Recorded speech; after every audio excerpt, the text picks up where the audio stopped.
హెచ్చరిక, దైవజనుని హెచ్చరిక. సాక్ష్యం లేని క్రైస్తవుడు కాదు. ప్రతి క్రైస్తవుడికి సాక్ష్యం ఉండాలి, అనుభవంతో కూడిన సాక్ష్యం ఉండాలి, రక్షణ సాక్ష్యం ఉండాలి, క్రీస్తుతో నడుస్తున్న అనుభవాలతో కూడిన సాక్ష్యం ఉండాలి. సాక్ష్యం ఉన్నోళ్ళండి చెప్పకుండా ఉండలేరు. సాక్ష్యం ఉన్నవాళ్ళు చెప్పకుండా ఉండలేరు. నీకు మేలుకరమైన ఒక సంతోషకరమైన సంగతి తెలిసిందనుకోండి, అది ఇతరులకు చెప్పకుండా ఉండగలవా? చెప్పండి. మీ అమ్మతో చెప్పవా కనీసం? మీ ఆయనతో చెప్పవా కనీసం? మీ ఆవిడతో చెప్పవా? మీ అమ్మ నాన్నకి చెప్పవా? మీ బిడ్డలకు చెప్పరా? ఏంటండి మీ బంధువులు చెప్పరా? నిజంగా నీలో సాక్ష్యం ఉంటే, అది వెలుగుతూ ఉంటే నువ్వు సాక్ష్యం చెప్పకుండా ఊరుకోలేవు. ప్రభువు మనల్ని రక్షించుకుంది ఆయన సాక్షులుగా ఉండడానికి. ఆనాడు శిష్యులతో కూడా చెప్పిన మాట ఏంటి? యోదయలోను సమరయలోను భూదిగంతముల వరకు నాకు సాక్షులై ఉంటారు. నిన్ను ఎలా రక్షించుకోవాలో ప్రభువుకు తెలుసు కాబట్టి తన చిత్తానుసారంగా నీతో మాట్లాడతాడు. అది వ్యత్యాసంగా ఉంటుంది ప్రతి వారి సాక్ష్యంలో. ఆ పాయింట్ వ్యత్యాసంగా ఉంటుంది. లుదియ వేరు, దైవపట్టిన స్త్రీ వేరు, చెరసాలాధిపతి వేరు, పౌలు వేరు, నా సాక్ష్యం వేరు, నీ సాక్ష్యం వేరు, ఇంకోటి సాక్ష్యం వేరు.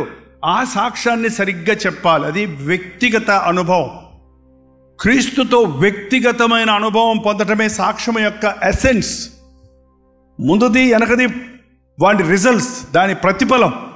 అసలు నీ జీవితానికి మార్పు కలగడానికి మూలం ఏంటంటే ఆ వ్యక్తిగతంగా నిన్ను దేవుడు దర్శించిన విధానం, నీలో కలిగిన మార్పు, నీలో కలిగినటువంటి పరిశుద్ధాత్మ కార్యం. ఎందుకంటే ఎవడైనా క్రీస్తు యేసునందున్న యెడల వాడు నూతన సృష్టి, పాతవి గతించినదిగో సమస్తమో క్రొత్తవాయను. మీరు పనిచేసే స్థలాల్లో సాక్షులుగా జీవించాలి. సాక్ష్యం ఇవ్వటం అంటే నోరు తెరిచి చెప్పాల్సిన పనే లేదు. నిన్ను చూస్తున్నారు నీ చుట్టూన్నవారు, నిన్ను గమనిస్తున్నారు నీ చుట్టూన్నవారు. నువ్వు ఎంతసేపు ప్రార్థన చేసుకుంటున్నావు, నువ్వు ఎలా ప్రవర్తిస్తున్నావు, నీ మాటలు ఎలా ఉన్నాయి, నీ తీరు ఎలా ఉంది, నీ స్వభావం ఎలా ఉంది అనేది నీ కొలీగ్స్ తెలుసు, నీతో పనిచేసే వాళ్ళకి తెలుసు, నీ ఇంట్లో వాళ్ళకి తెలుసు. మొదట నీ భక్తి నీ ఇంట్లో వాళ్ళు నమ్మాలి. ఎవరు నమ్మాలి? బయట వాళ్ళు నమ్మించడం సులభమే, కానీ ఎవరు నమ్మాలి? నీ ఇంట్లో వాళ్ళు నమ్మాలి. ఎంట గెలిచి రచ్చగలవమన్నాడు. ఇంటిలో నీ సాక్ష్యం సరిలేకపోతే బహిరంగంగా నువ్వు సాక్ష్యం చెప్పిన ప్రయోజనం లేదంట. యేసుప్రభు గెరాసీన్ దేశంలో దెయ్యం కొట్టినప్పుడు ఏం చెప్పాడు?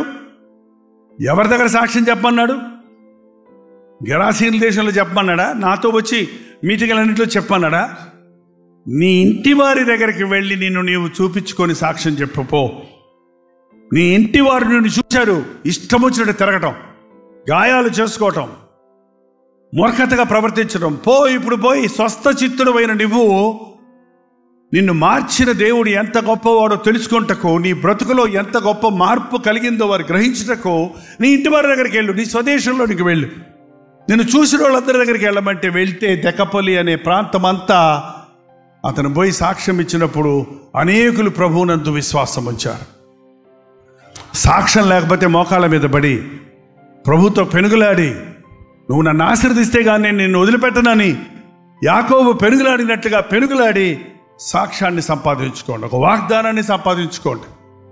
మీ లోకంలో ఎన్నున్నా లేకపోయినా క్రీస్తుని గురించిన సాక్ష్యం నీలో లేకపోతే పరలోక రాజ్యానికి నువ్వు చేరలేవు, ప్రభు రాజ్య వారసుడిగా ఉండలేవు.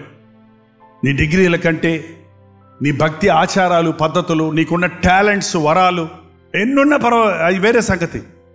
నేను ప్రభు కొరకు బాగా పాడుతున్నాను కదా, ప్రసంగిస్తున్నాను కదా, నేను ప్రభు పనులు చేస్తున్నాను కదా, దేవుని మందిరంలో చాలా సహకారంగా ఉన్నాను కదా అనుకుంటావేమో. నువ్వు ఎన్ని చేసినా నీకు సాక్ష్యం లేకపోతే దేవుని దృష్టిలో నీకు వచ్చేది సున్నే. నీ హృదయము దేవుని ఎదుట సరిలేదు గనుక ఈ విషయంలో నీకు పాలు పంపులు లేవు. నువ్వు చేసినా కూడా నీకు ప్రతిఫలం లేదు. కాబట్టి ప్రభుత్వం సరి చేసుకుందాం. దయచేసి తలలు వచ్చండి, చిన్న ప్రార్థన చేద్దాం. పరిశుద్ధుడా, ప్రేమగల తండ్రి, ఒక్కసారి మమ్మల్ని చూడు నాయన. సంవత్సరాల తరబడి క్రైస్తవులమని చెప్పుకుంటూ, క్రైస్తవుల కుటుంబముల్లో పుట్టామని అనుకుంటూ, భక్తి ఆచారాలను వెంబడిస్తున్నామని అనుకుంటూనే సాక్ష్యం లేని క్రైస్తవులుగా మేము మారిపోకుండా అనుభవపూర్వకమైన సాక్ష్యాన్ని దయచేయి. ఎవరిని ఏ రీతిగా స్పందిస్తావో, ఎవరి గుండెను ఏ రీతిగా నీవు మార్చుకుంటావో, నీ వాక్యం వినుచున్నప్పుడు, నీ సేవకులు ప్రార్థిస్తున్నప్పుడు, నీవు చేసే అద్భుతాలను చూచినప్పుడు, నీ ప్రేమ పిలుపును దర్శనాలను పొందినప్పుడు, బైబిల్లో ఉన్న నీ బిడ్డలు ఎలాంటి అనుభవాలను సంపాదించుకున్నారో, ఈరోజు కూడా నిన్న నేడు నిరంతరము ఏకరీతిగా ఉన్న దేవుణ్ణి మేము వెంబడిస్తున్నాం కనుక మాతో మాట్లాడయ్యా. మా బ్రతుకుల్ని మార్చునాయన, మా స్వభావాలు మార్చునాయన.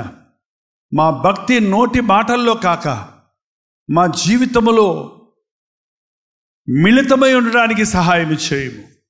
మా నడత, మా ప్రవర్తన, మా మాట, మా జీవితం మార్పును చూపించడానికి సహాయం చేయను ఆయన.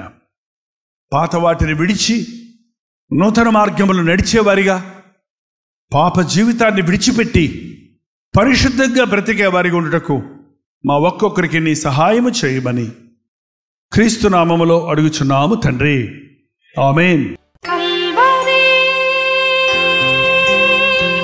ప్రతిధ్వని కల్వరి